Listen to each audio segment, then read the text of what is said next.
Baik. Assalamualaikum warahmatullahi wabarakatuh. Selamat siang, salam sejahtera untuk kita semuanya. Saudara Dirjen, Sekjen, staf khusus dan teman-teman media yang saya hormati, terima kasih banyak sudah hadir selalu bersama Kemendak, mendukung bekerjasama memberitakan secara luas kebijakan perdagangan. Sungguh saya memberikan apresiasi dan penghargaan yang tak terkira kepada teman-teman dari media. Nah, sesuai janji Kemendak, jam 1 ini kita akan menyampaikan pembentukan Satgas. Ya. Latar belakang semua kita tahu, industri tekstil, beberapa yang tutup, keluhan-keluhan termasuk dari Kementerian Perindustrian, kementerian terkait, dari Kadin, dari IPMI, dari asosiasi-asosiasi, API, Apindo, IPINDO, ada juga dari asosiasi konstruksi, ada juga dari asosiasi biji plastik, ada asosiasi keramik dan lain-lain.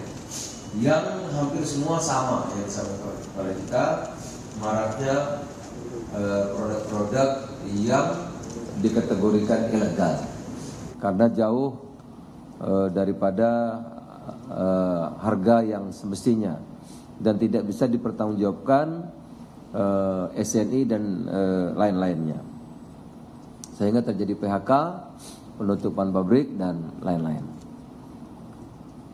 Ya. Nah, oleh karena itu kita bentuklah Satgas, yaitu satuan tugas pengawasan barang tertentu, jadi enggak semua, tertentu yang diberlakukan tata niaga impornya. Gitu. Apa dasar hukumnya? Ada yang tanya kemarin, saya ikuti di media sosial, Undang-Undang Nomor 7 Tahun 2014 tentang perdagangan pasal 38 ayat 1 bahwa pemerintah mengatur kegiatan perdagangan luar negeri melalui kebijakan dan pengendalian di bidang ekspor dan impor. Ya, PP 29 tahun 2021 tentang penyelenggaraan bidang perdagangan pasal 139 ayat 3 bahwa menteri mempunyai wewenang melakukan pengawasan di bidang perdagangan di tingkat nasional. Ya. Satgas ini beranggotakan 11 kementerian dan lembaga, yaitu Kementerian Perdagangan, Kejaksaan Agung, Polri, Kementerian Keuangan, Kemenprin, Kemenkumham, BIN, BP POM, Bakamla, TNI AL, Dinas Provinsi Kabupaten Kota yang membidangi perdagangan dan Kadin. Karena daerah tentu juga harus pemerintah daerah.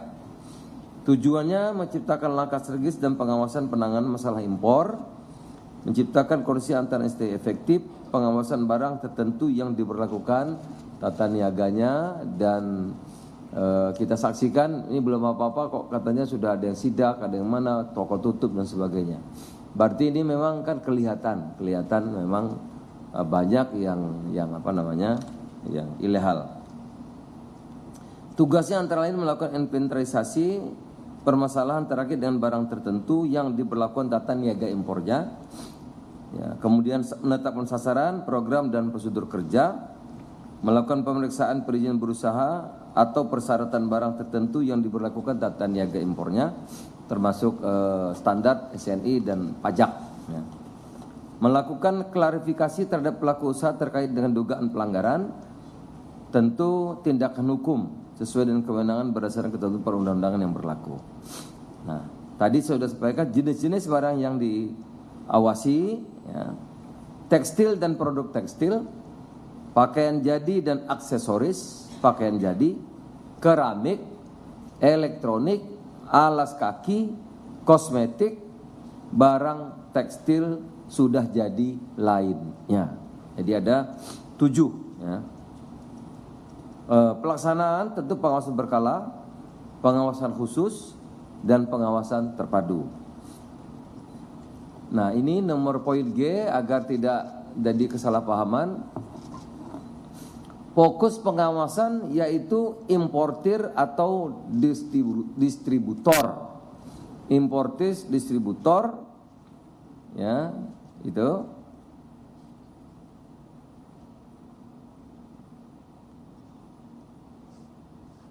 Itu. Jadi grosir besar, importir. Tentu akhirnya masuknya gimana?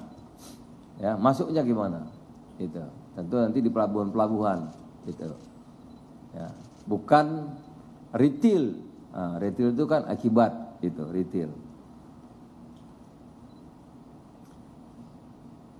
Ada, saya lihat ikut di medsos, ada yang berkembang isu pengawasan dilakukan di pusat-pusat perbelanjaan, misalnya. Nah, itu sudah berapa hari? Kan Satgasnya baru hari ini. Baru hari ini. Tentu Juklak Juknis mungkin paling cepat Selasa bekerja. Nah, jadi kalau ada ramai berita, Satgasnya baru kok belum, ya. Tetapi bagaimana kalau ada, ya tergantung tugas kementerian masing-masing. Kalau sesuai aturan silakan saja. Nah, tapi Satgas ini baru akan bekerja. Hari Senin mungkin Juklak Juknis sudah selesai.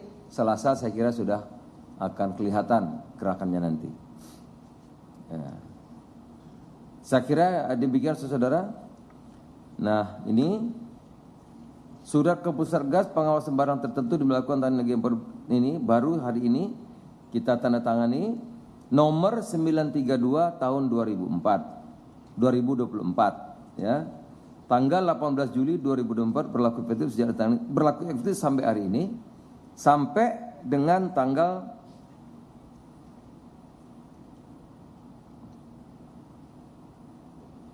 sampai akhir tahun, ya, sampai akhir tahun ini. Jadi karena dia waktunya setahun, nah, sampai tahun berjalan, jadi sampai akhir tahun Desember 2024. Nanti kalau dilihat bagaimana pemerintahan yang akan datang, nanti akan dilihat lagi apa diperlukan lanjut atau tidak.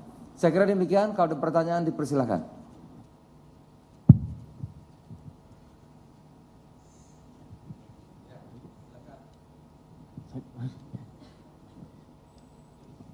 Selamat siang Bapak Menteri. Perkenalkan saya Aji Cakti dari kantor Berita Antara, Pak. Saya cuma punya 2 pertanyaan aja untuk Bapak. Yang pertama, apakah barang-barang tertentu yang diberlakukan tata niaga import yang diberlakukan tata niaga import ini yang beredar di marketplace online, apakah ikut diawasi juga Pak? Mengingatkan di marketplace online Pak, barang-barang tertentu yang diberlakukan tata niaga impor ini yang beredar di marketplace online, apakah ikut diawasi oleh Satgas ini juga Pak? Itu yang pertama. Dan yang kedua, bagaimana strategi dari Kementerian Perdagangan dan Pak Menteri sendiri terkait kemungkinan akan adanya pembalasan atau retaliasi dari negara-negara yang barang importnya diawasi ini Pak? Terima kasih. Ya, semua diawasi, tapi fokus kepada distributor dan importir, termasuk nanti kenapa bisa masuk, ya, kenapa bisa masuk. Negara dirugikan, nggak berpajak, industri dalam negeri hancur, ya kan, itu. Oh, balas luar negeri, ya kalau barang ilegal gimana, dimanapun pasti, itu haknya negara masing-masing. Apalagi kalau luar negeri ketat sekali, coba saja saudara nyelundup kalau nggak ditangkap. Coba aja, kalau mau coba-coba, apalagi ke Amerika, ke Barat, habis saudara. Di kita ini yang terlonggar gitu ya, terlonggar. Justru ini kita mesti tegakkan aturan. Nah, yang kedua tadi apa? Udah ya, online udah semua diawasi. Tapi tujuannya grosir, importir, dan kenapa bisa masuk. Ada lagi? Kalau nggak ada, terima kasih. Selamat siang, ya. Pak Zulhas. Andi Pak dari ya, Katadata. Ada beberapa pertanyaan tadi. Dan kan banyak-banyak Andi. Iya, 2 aja Pak kalau gitu Pak. 2 aja lah. Pertama kan tadi Bapak di paparan bilang yang akan diawasi adalah importir dan grosir ya Pak. Untuk retailer tadi Bapak udah bilang itu kan dampaknya. Berarti dari Satgas ini gak akan memeriksa di pusat perbelanjaan atau akan ke sana juga atau gimana? Ya kalau diperlukan. Tapi bukan sasarannya. Oke. Ya, kalau diperlukan informasi kan bisa. Ya. Yang kedua Pak, untuk wilayah pengawasannya yang fisiknya itu bakal ada tambahan pengawasan atau pengetatan pengawasan di pelabuhan-pelabuhan quote unquote tidak resmi atau seperti apa? Ya semuanya ya. Ya dapat informasi nanti ya. Udah Semuanya. udah Iya. ada Kan nggak mungkin orang ilegal datang sendiri turun dari langit kan, jadi masih ada masuknya, grosirnya, importirnya kan masih ada. Oke? Udah ada informasi itu berarti ya Pak? Ya? Ada, kalau enggak kita nggak bergerak dong. Siap. Oke. Ada banyak. Ada lagi? Ya, terakhir ya. Siang Pak, Zulhas Insi dari Media Indonesia Pak. Izin menanyakan soal tadi usulan untuk pemindahan jalur utama ke Pelabuhan Timur ya Pak ya. Nah ini Pelabuhan Timur ke arah timur. Nah ini tujuannya seperti apa sih Pak gitu? Apakah Maksudnya? untuk pintu masuk Pak? Oh itu ke soal lain Impor? lagi. Ini Satgas kok ngomongnya. Tapi apakah ada Satgas rencana dulu ke sana aja. juga? Apa lagi? Sudah ya? Saudara-saudara terima kasih banyak. Jadi Senin saya kira paling lambat Selasa kita sudah bisa bergerak. Sekarang titik-titik sedang dikumpulkan ya. Tentu bagaimana strateginya kemana ya jangan dikasih tahu tuh. Kalau dikasih tahu mana nanti bubar semua ya.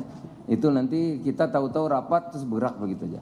Terima kasih teman-teman. Selamat siang. Assalamualaikum warahmatullahi wabarakatuh.